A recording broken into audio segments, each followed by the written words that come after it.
After 25 years of silence, David Adair, now a space technology transfer consultant, has come forward with his amazing experience during the summer of 1971.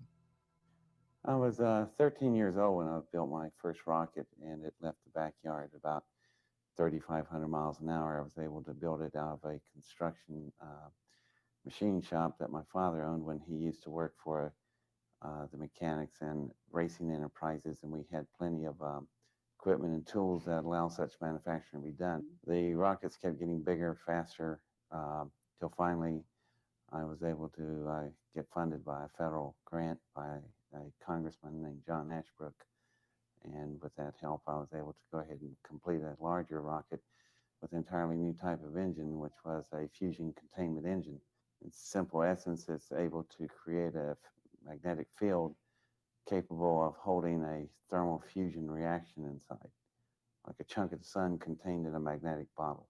And when you tap that power, it allows you to have tremendous thrust, which is what makes the rocket go forward.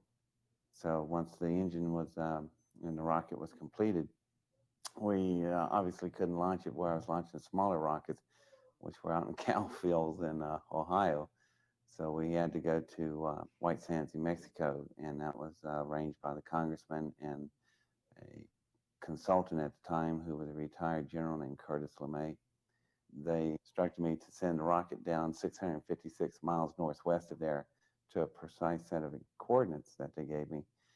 And I asked them, why are we landing in a dry lake bed in Nevada? And they said, just drop it there. And I said, I can do that. So we fired the rocket, and it was a really success as far as engines go. Extremely fast. It was so fast you couldn't even see it leave. So we got on the plane, and when we got there, they were right. There were twin 10,000-foot runways there and hangars and a 42,000-acre Air Force base called Groom Lake. My rocket was down on the south end of the field at the end of the runways, and you could see the parachutes bellowing in the wind, and we landed and got out. And I was assuming we were going to go look at my rocket right then. No, we got in golf carts and rode to this center hangar, which was a very low, flat type hangar, but extremely large inside, about size of about 4 football fields. So we pull in there and stop in these little golf carts, and we're just sitting there, and I'm going, well, that hangar's empty. I thought, this is interesting, you know. And then in a few minutes, little yellow and red lights came on flashing, and then out of the ground or out of the floor come these little rails with chains on them. They came up around all the doorways, and then the entire floor dropped out from under us. It's an elevator. We went down about 20 stories, and in the work bays, we went down to one that had something sitting in one of the big workshops. They pulled the big covers off this thing, and it was interesting. It's an engine that's about the size of a school bus. And this engine is a much larger version of the thing I built. It's also an electric magnetic fusion containment engine, but it is sophisticated and it is powerful. I would have to compare mine to it. Would be like I had a Model A and this thing was a Ferrari.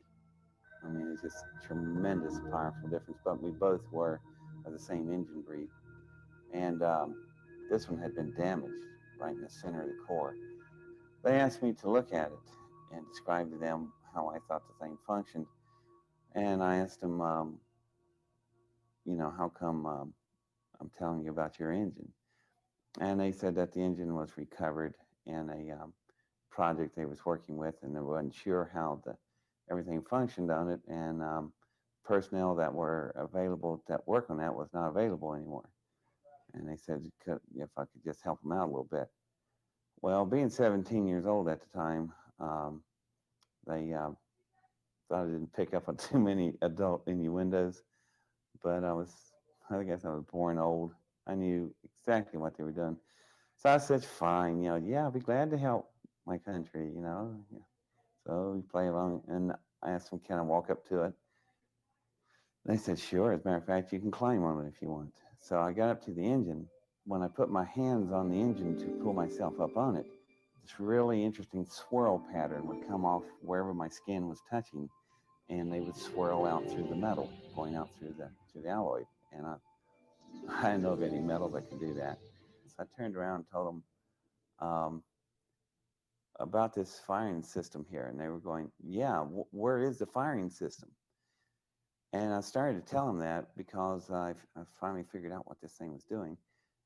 But then I said, "Well, why am I telling you about your own firing system if all this is yours and you got this isn't from here, is it? Matter of fact, it ain't from around the area, is it, boys?" And they started getting upset. I said, "Let's do some assumptions. This is an engine. I'm assuming it came out of a craft, a big one, by the size proportional differences, probably 300 feet plus, the length of a football field. Well, therefore, it's got occupants. What in God's name you done with them?" Well, that was the wrong thing to say because they are up on the engine coming after me and it's time to leave. Well, when I bend down to get off the engine, I put my hands back on the engine.